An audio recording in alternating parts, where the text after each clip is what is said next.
भगवान शिव को मिले किस श्राप के कारण गणेश जी का कटा था सिर? क्या महादेव ने दुखाया था एक पिता का दिल?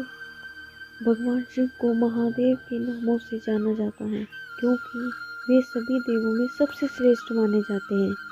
माना जाता है कि जब कोई भी देवता, असुर या मानव कष्ट में होता है तो वे भगवान शिव को स्मरण करके अपने दुखों का अंत करने को कहता है। लेकिन क्या आप जानते हैं कि भगवान को अपने भक्तों के कष्टों को दूर करने के कारण ही एक बार श्राप भी भोगना पड़ा था। तो आइए आज हम जानते हैं शिव जी को मिले श्राप की कहानी। शिव कथा। पौराणिक कहानी के अनुसार देवी पार्वती जब किसी कार्य के लिए एकांत चाहती थी तो कैलाश में उपस्थित भगवान शिव के सेवकों को द्वार पर खड़े करके किसी को अंदर न आने देने का निर्देश देती थी। लेकिन वे सेवक अपने प्रभु भगवान शिव को नहीं रोक पाए। इस प्रकार अपनी आज्ञा की अवहेलना देखकर देवी पार्वती ने मिट्टी से एक द्वारपाल बनाया जो केवल उनके निर्देशों का पालन करे। लेकिन देवी पार्वती के ममतामय हृदय के कारण वो द्वारपाल एक शिशु जैसा प्रतीत होता था। इसलिए देवी पार्वती ने उस शिशु का नाम विनायक रखकर उसे अपना पुत्र मान लिया। जब पार्वती जी स्नान करने के लिए गई तो वे विनायक को द्वार पर खड़ा करके और कहकर गई कि वह किसी को अंदर न आने दे। अभी अभी धरती पर प्रकट हुआ विनायक किसी भी बात से परिचित नहीं थे। भगवान शिव को एक पिता ने दिया था श्राप। वह भगवान शिव को भी नहीं जानता थे। इसलिए जब भगवान शिव देवी पार्वती से मिलने के लिए उनके कक्ष की तरफ आए तो विनायक ने उन्हें रोका और बार बार आग्रह करने पर भी भगवान शिव को अंदर नहीं जाने दिया। यह देखकर भगवान शिव को इस अपरिचित बालक को देखकर बहुत क्रोध आया। उन्होंने बालक की हठधर्मिता के कारण अपनी त्रिशूल चलाकर उस बालक का मस्तक काट दिया। इसके बाद देवी पार्वती के क्रोध और विलाप के बाद भगवान शिव ने पुनः उस बालक में प्राण डाले और उसे गज का सिर लगाया गया।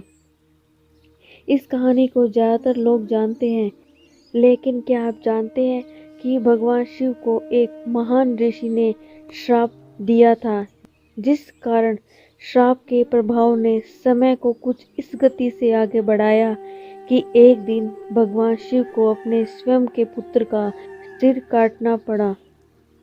ब्रह्मा पुराण के अनुसार महादेव को कश्यप ऋषि ने श्राप दिया था। भगवान गणेश जी का कटा सिर आखिर कहाँ गया?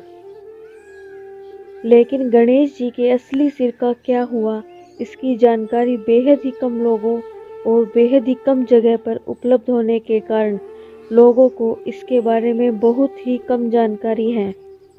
असल में भगवान श्री गणेश के कटे हुए सिर को लेकर विभिन्न पुराणों और शास्त्रों में अलग अलग मान्यताएं मिलती हैं। सबसे प्रसिद्ध कथा शिव पुराण और स्कंद पुराण में मिलती है। तो चलिए जानते हैं गणेश जी का कटा हुआ सिर आखिर कहाँ गया।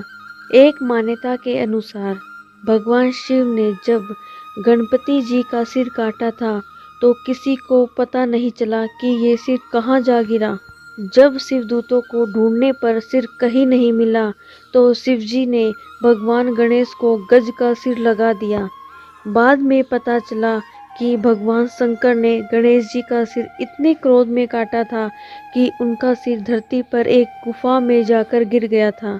इस गुफा में आज भी गणपति जी का कटा हुआ सिर मौजूद है। ये गुफा उत्तराखंड राज्य के पिथौरागढ़ जिले में स्थित है और इस गुफा का नाम पाताल भुवनेश्वर है। इस गुफा में आज भी गणेश जी के कटे हुए सर की विशेष पूजा होती है। ये गुफा पहाड़ के करीब 90 फीट अंदर बनी हुई है।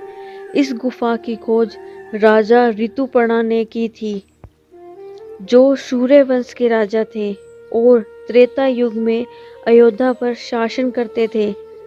राजा हिरण का पीछा करते करते इस गुफा तक पहुंच गए थे। तब उन्होंने इस गुफा की खोज की थी। मान्यता है कि इस गुफा में पाया जाने वाला 4 पत्थर चारों युगों का प्रतिनिधित्व करता है और चौथा पत्थर कलयुग का प्रतीक है। दिनों दिन ये चौथा पत्थर बढ़ता रहता है। पौराणिक मान्यता है कि जिस दिन चौथा पत्थर गुफा की दीवार को छू लेगा उस दिन कलयुग का अंत हो जाएगा। कुछ मान्यताओं के अनुसार जब भगवान शिव ने अपने त्रिशूल से गणेश जी का सिर काट दिया था तो वह सिर गंगा में बहा दिया गया। यह माना जाता है कि गंगा में प्रवाहित होने के कारण गणेश जी का मूल सिर सदा के लिए लुप्त हो गया। बाद में शिवजी ने हाथी के सिर को गणेश जी के धड़ से जोड़कर उन्हें पुनः जीवित कर दिया। एक अन्य मान्यता के अनुसार गणेश जी का कटा हुआ सिर देवताओं द्वारा स्वर्ग में ले जाकर सुरक्षित रखा गया। यह सिर आज भी दिव्य लोकों में स्थित है और गुप्त रूप से इसकी पूजा भी की जाती है। वही कुछ तंत्र ग्रंथों के अनुसार गणेश जी का सिर एक दिव्य शक्ति में परिवर्तित होकर शिवलिंग में विलीन हो गया। इसीलिए गणेश जी को प्रथम पूज्य माना जाता है क्योंकि उनका मूल सिर भगवान शिव की शक्ति में समाहित हो चुका है। महादेव को क्यों मिला था श्राप? ब्रह्म पुराण के अनुसार माली सुमाली नाम के 2 राक्षस थे। वे दोनों भगवान शिव के भक्त थे। एक बार दोनों भगवान शिव की शरण में आए और सूर्यदेव की निंदा करने लगे। उन्होंने कहा कि अपनी राशि में सूर्य के नकारात्मक प्रभाव के कारण उन्हें शारीरिक कष्ट उठाना पड़ रहा है। सूर्यदेव अगर चाहे तो उनके कष्ट को कम कर सकते हैं। उन्होंने भगवान शिव से सूर्यदेव को उन्हें कष्ट कम करने के लिए कहा।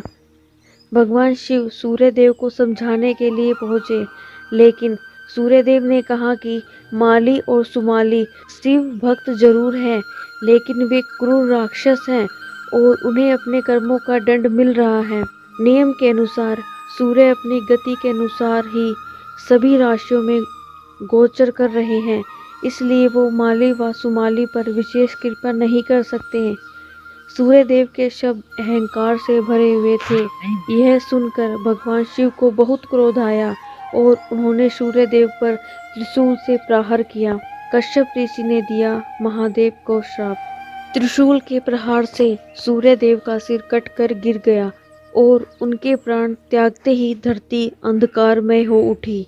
यह देखकर ब्रह्मा के पोते और सूर्यदेव के पिता कश्यप ऋषि बहुत ही दुखी हो गए। अपने पुत्र का सिर कटा देखकर कश्यप ऋषि का दिल पीड़ा से इतना भर गया कि उन्होंने महादेव से कहा कि जिस तरह आज एक पिता होकर उन्हें अपने पुत्र को ऐसी स्थिति में देखकर इतनी पीड़ा हो रही है, एक दिन महादेव को भी अपने पुत्र को इस स्थिति में देखने की पीड़ा उठानी होगी और पुत्र को पीड़ा देने के उत्तरदायी स्वयं महादेव ही होंगे। एक पिता की पीड़ा देखकर भगवान शिव भी बहुत व्याकुल हो उठे। तब सभी देवताओं ने भगवान शिव से प्रार्थना की कि बिना सूर्यदेव के पूरी धरती अंधकारमय हो जाएगी और पृथ्वी पर जीवन ही संभव नहीं हो पाएगा। यह सुनकर भगवान शिव ने सूर्यदेव के शीतल पड़ चुके तेज को जीवित कर दिया। सूर्यदेव ने अपने पिता को समझाया। जब सूर्यदेव जीवित हुए तो उन्हें अपनी भूल का पश्चाताप हुआ कि उन्होंने अहंकार में आकर महादेव की अवहेलना की है। उन्होंने भगवान शिव से क्षमा मांगी और अपने पिता को पूरी बात समझाई। उन्होंने कहा कि उन्हें महादेव को ऐसा श्राप नहीं देना चाहिए था। अब वो अपने श्राप के विनाश को कुछ कम करने का तोड़ बताए। यह सुनकर कश्यप ऋषि ने कहा कि दिया गया श्राप वापस तो नहीं ले सकता, लेकिन महादेव ने जिस तरह सूर्यदेव को जीवित किया है वे अपने पुत्र को भी जीवित कर पाएंगे और अपने अलग स्वरूप की वजह से महादेव का पुत्र देवता के रूप में घर घर पूजा जाएगा। सूर्य के नकारात्मक प्रभाव से मुक्ति का द्वार। भगवान सूर्यदेव ने माली और सुमाली से कहा कि वे अपने बुरे कर्मों को त्याग कर अगर विधि विधान के साथ सूर्यदेव और भगवान शिव की आराधना करेंगे तो वे अपने कष्टों से शीघ्र ही मुक्ति पा सकते हैं। इस तरह माली सुमाली ने भगवान शिव के साथ सूर्यदेव की स्तुति भी शुरू कर दी। हर हर महादेव। प्लीज़ हमारे चैनल को लाइक एंड सब्सक्राइब करें और शेयर करें हमारे चैनल को अपने दोस्तों के पास। धन्यवाद।